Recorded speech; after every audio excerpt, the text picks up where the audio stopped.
episode of the Erin Chase Show is almost a part 2 from the last episode. So if you have not listened to episode 4 about redesigning your day, I want you to do that first. Stop right now and go back and do that so that this is kind of a natural extension from that episode. They will both make a whole lot more sense if you listen or watch them in order. You've heard this said before. Maybe it's been a while since you last heard it. I don't hear it all that often, but it rings true, and I want you to hear it today. How you spend your time and your money is a reflection of what you value in life. So, is the way you are spending your time and your money a reflection of the values you have in life? Sometimes we can get those two things not aligned. They stop being aligning. I want to challenge you to realign them, and we're going to look at how that happens here in this episode. If you also have not listened to episode 2 of this second season, that's all about being intentional with your life, your mission, your vision, your values, your core values, all of those things. We really unpack that in that episode. So if you also haven't listened to that one, you're going to want to go back and listen to that and then come and see, now let's match up. Are your values matched up with the way you're spending your time and money? It's real easy to get those two things malaligned. Is that a word? Misaligned. Whatever. They're not aligned. You get the idea. We want to look today at how we can realign that. Are you spending the time and your money? Time today is what we're talking about, but money applies as well. Are you spending your time on the things that you value most? Maybe, maybe not. Maybe sometimes, maybe some days are better than others, of course. But I want to challenge you to get these two things realigned. So yes, first we need to define our core values and our mission and our vision. Do that with episode 2. And then let's start making decisions as they relate to your time and your schedule and designing your ideal day so that everything is aligned again. Because once it starts to align again, then what happens? We start to feel more balanced. We start to feel like we're making progress. We don't feel that way. We actually start to be more balanced. We start to be like we're making more progress on this journey of living with intention. And that's what I want to help you do here in this episode, is to get these things realigned. What happens when you get your schedule to start working with you, maybe not against you? Sometimes I feel like my schedule's working against me and I gotta rework it. I want you to be thinking about how you can rework your schedule. I've already talked to you all about time blocking and how that works. I want you to think about how you can use time blocking or a similar time management strategy or a hybrid or a loose version of time blocking, whatever it is.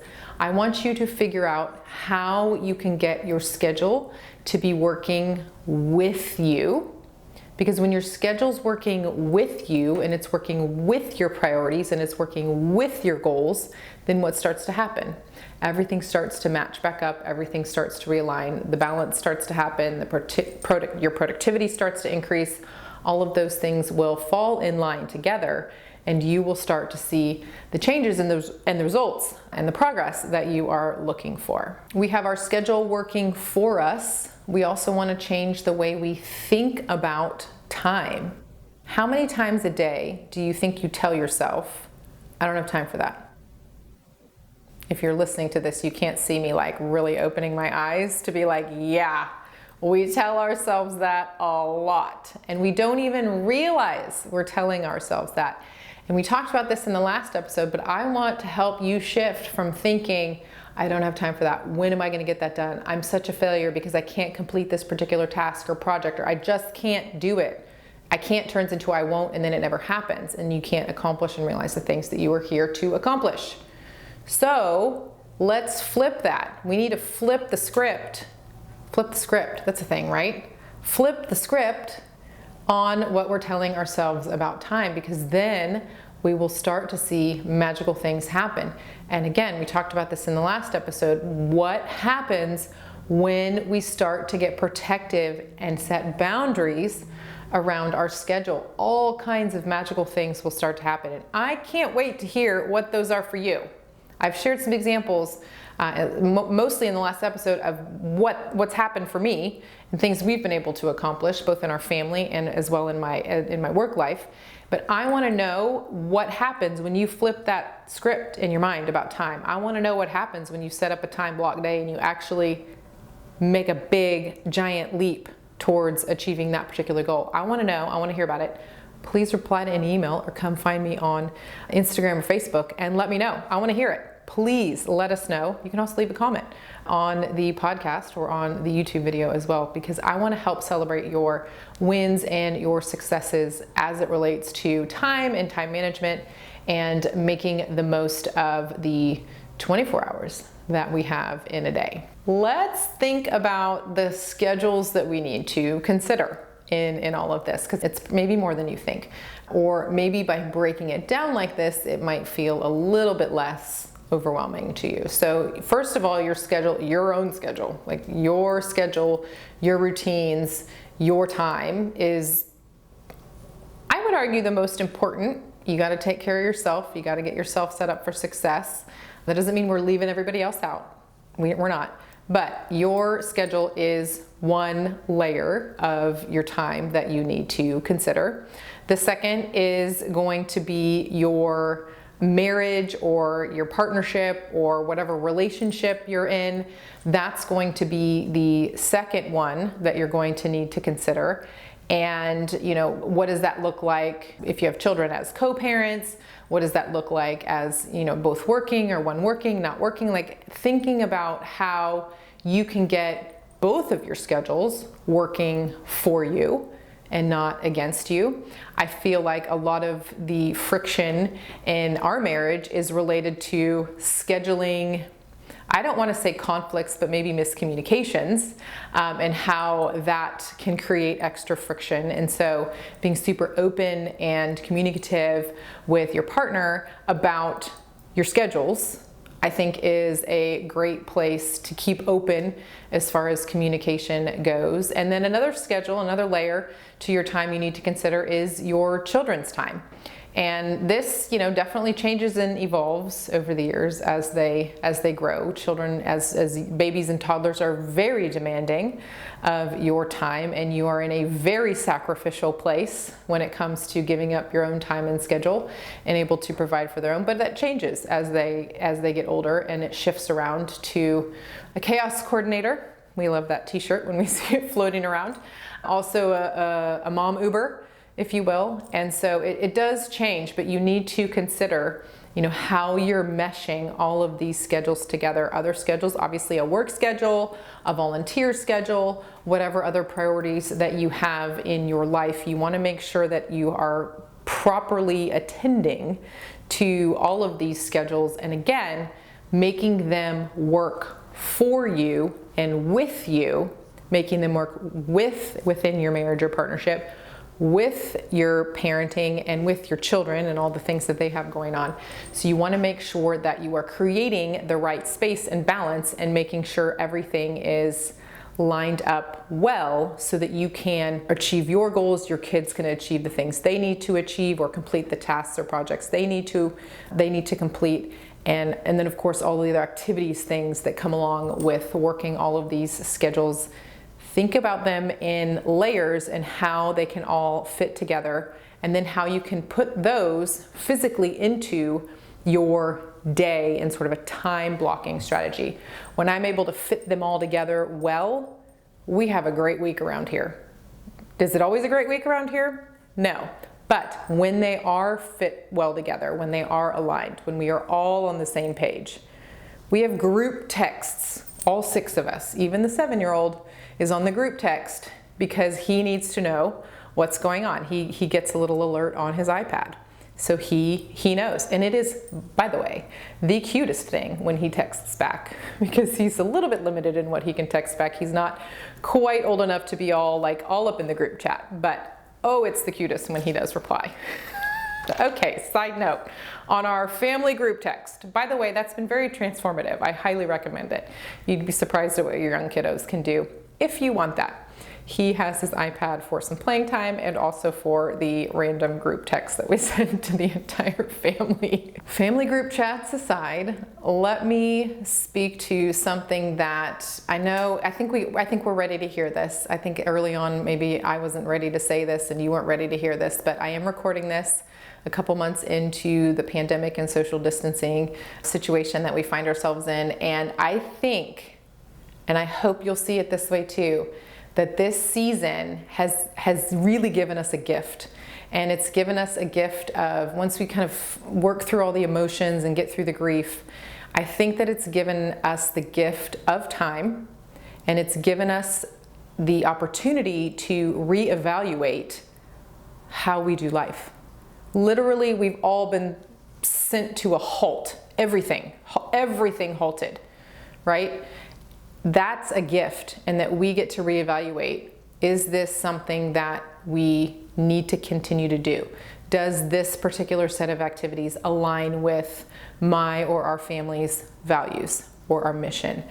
What do we need to do differently? What can we do better? How can we fit that into our calendar? So I almost feel like we've been given maybe a blank slate, maybe, and we get to start to redesign and re-slot, if you will, the different activities and service opportunities and the way that we spend our time. We get to rebuild that. And I do think that that is a gift, and I hope that you will take advantage of this time as we continue to move through this and forward from here, that you will make choices and get everything aligned with your values and your mission and your vision realigned. It's the greatest time to be doing this. It's real hard to do this kind of work when you're in the middle of the sludge and the day-to-day, if you will. But we do have this extra space. Once you can find yourself and get yourself into that space where you're able to do this, you'll be able to rework and redesign and make choices that align with the priorities and values that you have in life. Every episode has to have a slice of pie. And pie is actually not a slice of pie, but it is a little dose of intentional living reality, which is really an acronym for plan, implement, evaluate. And I want to help you plan, implement, evaluate some of the things that we have talked about here in this episode. So planning, we want to reevaluate our schedule. We want to reevaluate our overall, this is a little bit more overall. Last episode was really granular, talking about our day. I want you to think a little bit bigger picture here and thinking about your overall schedule, and is it matching up with what you want to be accomplishing in life? I want you to be talking to your kids and your spouse, if you have those people in your life. I want you to all get on the same page. I think this is super important, and I want you to plan the improvements that you can all make to your schedule and to your communication. When it comes to implementing this is not just a one-time conversation. So you're planning and implementing. Actually, these kind of all go hand in hand. These all three of the plan, implement, evaluate will happen kind of naturally once you get into this sort of rhythm. Is you need to be communicating actively, live in the moment with them as you start to move through these different activities or updates or ways you've decided to communicate. I've shared with our group text, we also use dinner as a time to communicate with each other, and sometimes it's the group text, and sometimes it's dinner, and sometimes it's a quick family meeting. We have different ways that we do that around here, but I want you to be working together on the day-to-day and try to be proactive in implementing some of these changes and these updates to the way that you communicate with your family, so that you can stay balanced and stay aligned. And of course, evaluating, we want to look at how we can do things better. What can we improve upon? What adjustments do we need to make in the way that we're communicating, in the way that we're setting up our schedule, in the way that we are staying true and living up to the values that we have set as an individual and as a family. We wrap up each episode of the Erin Chase Show with think, feel, and take action, because the way we think can dictate our feelings will dictate our taking action, and then we will get to see the results we are looking for. So think, I am going to be smarter with what I tell my time and schedule to do and how I communicate with my family, all of that together.